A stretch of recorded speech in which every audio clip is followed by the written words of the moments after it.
Bienvenidos, estimados hermanos, una vez más. Hoy compartiré con ustedes el tema Visión general y contexto del Génesis capítulo 1 al capítulo 11. Aquí revisaremos capítulo por capítulo y veremos su contexto, dónde se escribió este capítulo 1, en qué momento de la historia y cuál fue su contexto histórico, por qué se escribió y cuál es la finalidad.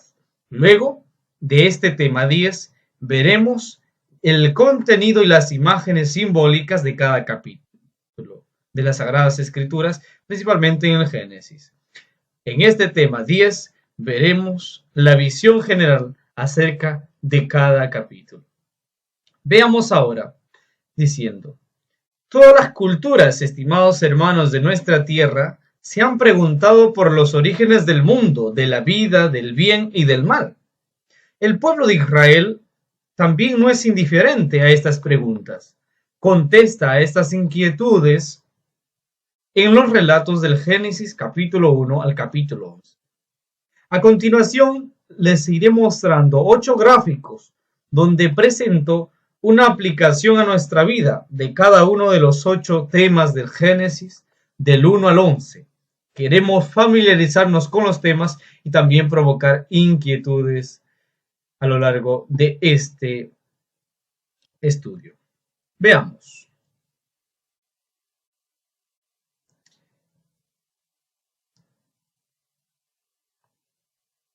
En el contexto histórico diríamos que el Génesis fue escrito, los 11 primeros capítulos del Génesis nos cuentan una historia de 600 años aproximadamente, el año 900 al 550 antes de Cristo. Para destacar algunos hechos importantes y entender mejor el mensaje bíblico, nos vamos a mostrar a través de gráficos, en las cuales veremos de manera creativa lo que nosotros iremos estudiando parte por parte. Diremos que en el primer gráfico mostraremos la creación del mundo. Esto nos cuenta en el capítulo 1 del Génesis. Este relato, estimados hermanos, nos hace recordar que en el año 587 antes de Cristo, Nabucodonosor invade Jerusalén. Ustedes recordarán que hablamos en el tema 7, lo que es la invasión del rey Nabucodonosor.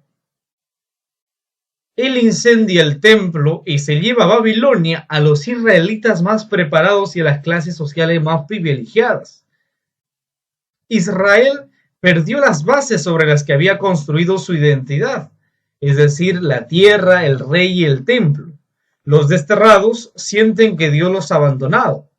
Abrumados por la pobreza y la humillación, los fieles israelitas buscan al Dios de sus padres con la ayuda de los profetas Ezequiel, Isaías y algunos sacerdotes. Estos, estimados hermanos, alientan al pueblo para que recuperen la vieja novedad de Dios. Así consiguen renovar su experiencia de fe y de Dios como su Padre y Creador. A la luz de estos acontecimientos, nace el primer relato de la creación del Génesis, capítulo 1. El Génesis capítulo 1 expresa que Yahvé no ha perdido el control de la historia, ni ha sido vencido por el dios de Babilonia Marduk, ni los astros determinan la vida humana. Por eso que el relato de la creación en el Génesis capítulo 1 es un himno litúrgico con fondo mítico, en el que se da gracias a Yahvé por la creación de la naturaleza de los astros y de la vida. Los autores logran devolver la esperanza al pueblo que sufre en el destierro en Babilonia. Para ello reúnen, estimados hermanos, al pueblo y alaban a Yahvé. Se toman un día de descanso para vivir en comunidad, por eso que escriben el tema del Sabbat, y recuperan la fe y la esperanza perdida. Insisten, estimados hermanos, en guardar el sábado, que es el séptimo día en que Dios también descansó. Entonces diremos como resumen que el Génesis capítulo 1 se relató a través y a la luz de los acontecimientos que vivió el pueblo de Israel en Babilonia en el año 586 al 536 a.C. Debido a que perdieron las bases de su identidad, los profetas y también los sacerdotes levantaron la esperanza al pueblo que sufre en el destierro. Por eso que componen este himno litúrgico, un fondo mítico en el que se da gracias a Dios por la creación de la naturaleza y de los astros y de la vida. En medio de su sufrimiento experimenta que este Dios no les ha abandonado y que este Dios sobrepasa por todas las fuerzas de la naturaleza, algo distinto a lo que experimentaban los babilonios. Los babilonios experimentaban que sus dioses estaban imbuidos por la naturaleza. La naturaleza eran sus dioses y por lo tanto diferente es la experiencia que tienen de Dios los israelitas respecto a Yahvé, que es el creador del universo. De esta manera pone a los dioses babilonios como criaturas de Dios. Esos dioses, ese becerro, esa planta, ese astro, ese sol, esa luna, ya no es un Dios, sino que es una criatura del verdadero Dios.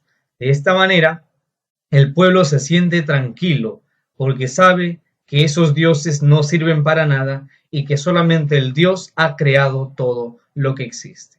Que el Señor de los Milagros nos siga acompañando y sigamos reflexionando, porque a continuación presentamos el siguiente gráfico.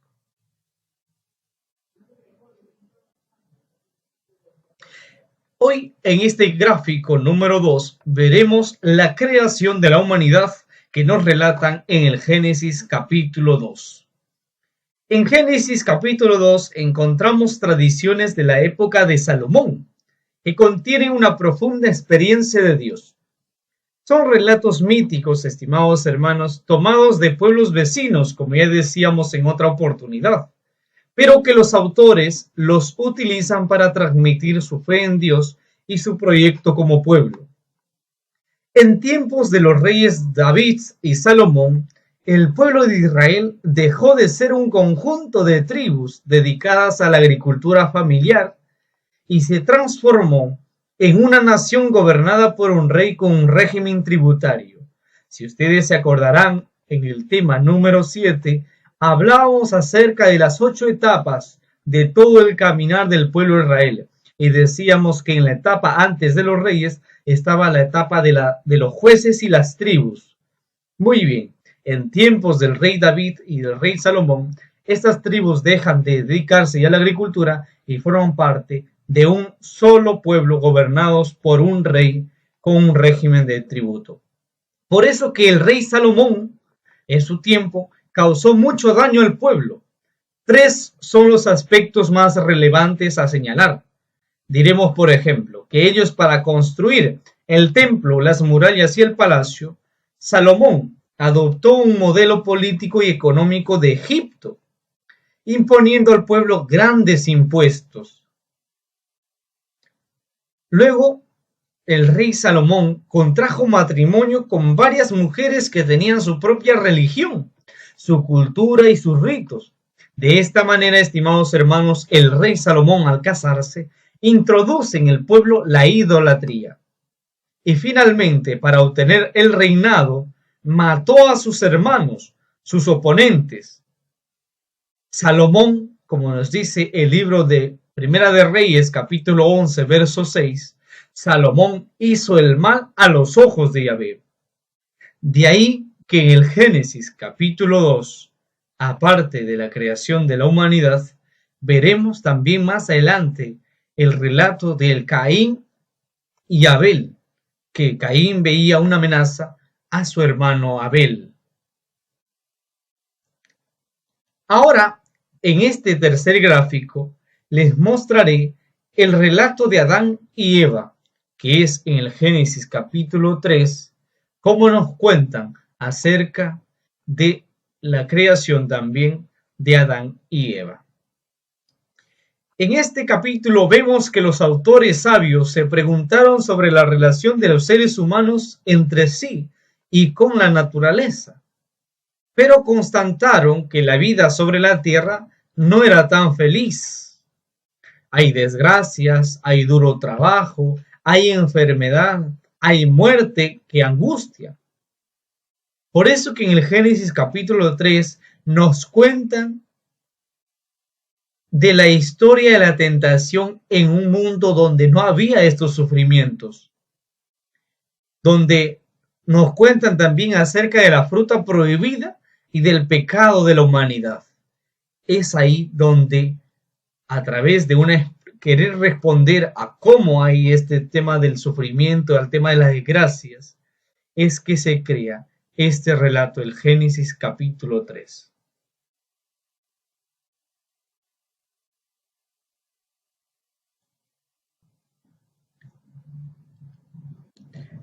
Ahora, en el gráfico cuarto, veremos el relato de Caín y Abel. El Génesis 4 es la parábola de Caín y Abel, originariamente escrita de las tribus de los canaanitas.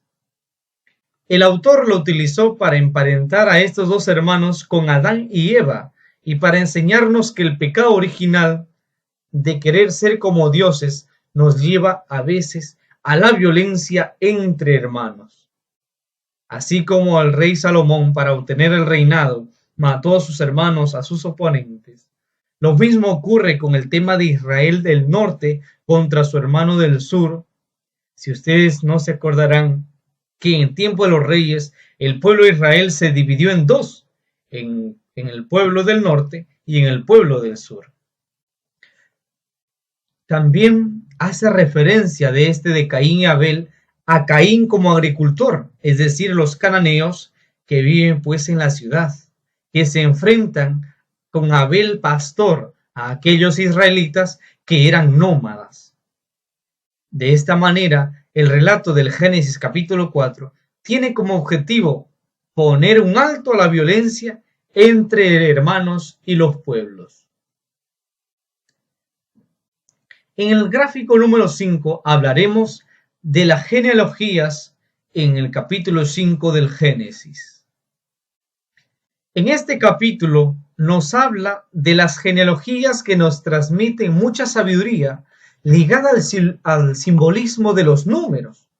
Por ejemplo, Enoc, el séptimo de la lista, tiene 365 años, la edad perfecta. 365 años son los 365 días del año, porque iguala los días de un año solar. Los autores sagrados quieren mostrar vidas largas y ejemplares a los hombres de su tiempo para que así se motiven a portarse siempre mejor. Andando con Dios serán premiados con muchos años más de vida. Su objetivo es, pues, que el pueblo recupere la identidad y el valor de la unidad. De esa manera utilizan el simbolismo de los números para transmitir mensajes como que la vida es larga solo si es bendecida por Dios. Luego tenemos en el capítulo 6 hasta el capítulo 9, donde nos trae el relato famoso del diluvio universal, que tiene sus orígenes en las antiguas experiencias sobre inundaciones acaecidas en los valles de los ríos Tigres y Éufrates. Este relato fue escrito aproximadamente en la época del destierro. El objetivo de este relato es recuperar la fraternidad perdida entre el hombre y la naturaleza. El autor nos da una gran enseñanza donde Dios utiliza el agua para purificar y salvar a la humanidad y así hacer renacer una creación nueva, libre del pecado. Por eso que elige a Noé, que está fundada esta elección a través de la fidelidad de Dios. Luego veremos en el gráfico 7 acerca del mapa de los pueblos que nos cuentan el Génesis capítulo 10, que dibuja el mapa de los pueblos y quiere afirmar que todos los pueblos conocidos, amigos o enemigos, son descendientes de Noé. Ningún criterio religioso, político, racial puede hacernos ignorar que todos los pueblos pertenecen a la nueva humanidad con la que Dios hizo alianza con Noé. De modo que ninguna de esas naciones desciende del cielo ni tiene un dios o semidios como fundador del pueblo. Todas estas ciudades han sido fundadas por hombres. Por eso que el autor sagrado afirma que todos los pueblos son hijos de un mismo padre, Noé, con características físicas, culturales y territoriales diferentes. Esto es una experiencia distinta de lo que el pueblo ha venido experimentando, porque si ustedes recordarán, cada pueblo creía que un semidios lo ha fundado. Por eso que aquí en el Génesis capítulo 10, el autor nos quiere hacer ver que todos somos hijos de un mismo Padre. Ahora, en el gráfico 8, la Torre de Babel, en el Génesis capítulo 11, veremos lo siguiente. Este capítulo del Génesis narra la historia de Babel. Es un antiguo relato que muestra la ambición de los seres humanos de querer pues llegar a ser como dioses y cuyo resultado los separa de Dios y los enfrenta entre ellos. Así el texto nos da una gran lección para superar la división y la opresión de unos pueblos sobre otros. Este relato fue escrito en la época del destierro también. El objetivo del relato es que el rechazo que se da a Dios por parte del hombre a través de este proyecto de querer divinizarse. Por lo tanto, se pone énfasis no a la monopolización o opresión de los pueblos sobre otros, sino a recuperar ese sentido de que por querer ser como dioses nos estamos esclavizando. Hasta aquí hemos dado un repaso histórico de los 11 capítulos que compone el Génesis. Hemos dicho que el Génesis capítulo 1 nos cuenta cómo el pueblo que está pasando por crisis debe ver que Yahvé es el creador de todos esos dioses que son en realidad no dioses sino criaturas. En el capítulo número 2 del Génesis nos habla sobre los orígenes del mundo y la humanidad y por lo tanto su objetivo es narrar el proyecto original de Dios. En el Génesis capítulo 3 nos relata de Adán y Eva, donde el ser humano es creado diferente a lo que es concebido por las otras religiones. Luego vemos en el gráfico 4 que en el capítulo 4 que nos habla de aquella división que el pueblo de Israel había sido presa debido a la división entre el pueblo del norte y el pueblo del sur en el tiempo de los reyes. Querían expresarlo a través de este relato, de que a veces uno por obtener el reinado, por obtener el poder, es capaz de matar a sus hermanos. En el gráfico 5, en el Génesis capítulo 5, nos relata sobre las genealogías, que lo que quieren hacernos ver es que a través de un simbolismo, a través de los números, la vida humana se alarga solo si somos fieles y bendecidos por Dios. Y finalmente, también hablábamos que en el Génesis capítulo 6 hasta el capítulo 9 nos habla sobre este relato del diluvio, donde nos quieren poner énfasis de que Dios, a través de la naturaleza, a través del uso del agua, purifica y salva a la humanidad libre del pecado para que todos formen parte de este pueblo nuevo, renovado, sin ningún pecado y fiel a Dios. En el Génesis capítulo 10 vemos que nos habla acerca de los mapas de los pueblos, donde el autor pone énfasis en que todos somos hijos de un mismo padre Noé, y por lo tanto no tenemos a un dios o un semidios como fundador, sino que tenemos al único Dios verdadero. Y finalmente en el Génesis 11 nos narra sobre la Torre de Babel, donde pone énfasis el autor en que muchas veces la ambición de los seres humanos de querer llegar a ser como dioses hace que opriman a otros pueblos. De esta manera, hemos desarrollado el tema número 10 sobre dando una visión general y contexto del Génesis. Nos vemos en un próximo tema. Que el Señor de los Milagros nos siga acompañando.